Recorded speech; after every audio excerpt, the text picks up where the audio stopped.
Okay, here we have all this pipe, and I've been asked to get a bill of materials for the pipe. Okay, so we've got this, we've got this, we've got these little bitty pieces here, okay, all down here. So at first, I'm like, what we gotta have is we gotta have materials and products. It needs to know that this is pipe and this is pipe and be able to just push a button and spit out a number. I was getting all frazzled about that I placed a line, a NURBS curve, but it's a straight line, and it's in a particular class, a length class, okay? And then I make a spreadsheet that tells me the lengths of all these lines here. Okay? I'll show you that in a minute. Now, this is an extrude. If this is an extrude along path, and this is the path, it will count it. The problem is extruding along paths are difficult to edit. Okay, so I just use extrudes and edit it like this, easy breezy.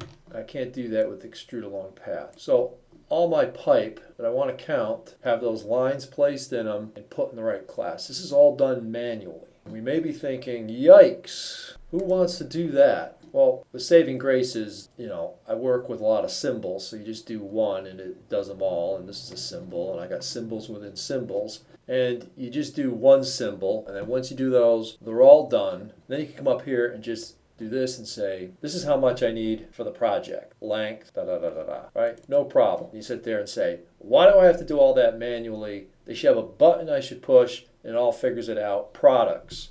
Now, here's the problem with that thinking. Some components of the piping system you are not going to order and have show up at the site for field installation. Some are going to be made by a fabricator, and you're going to actually not order the pipe, but you're going to order the part. So the quantity is the fabricator's responsibility. So all of a sudden you have to deduct the pipe length. That's the fabricator's responsibility.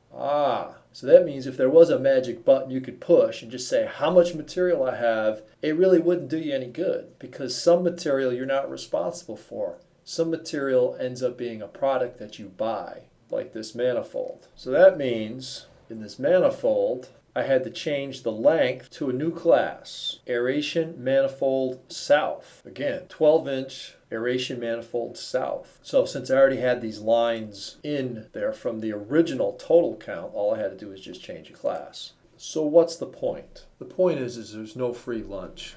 You've got to do the work one way or another.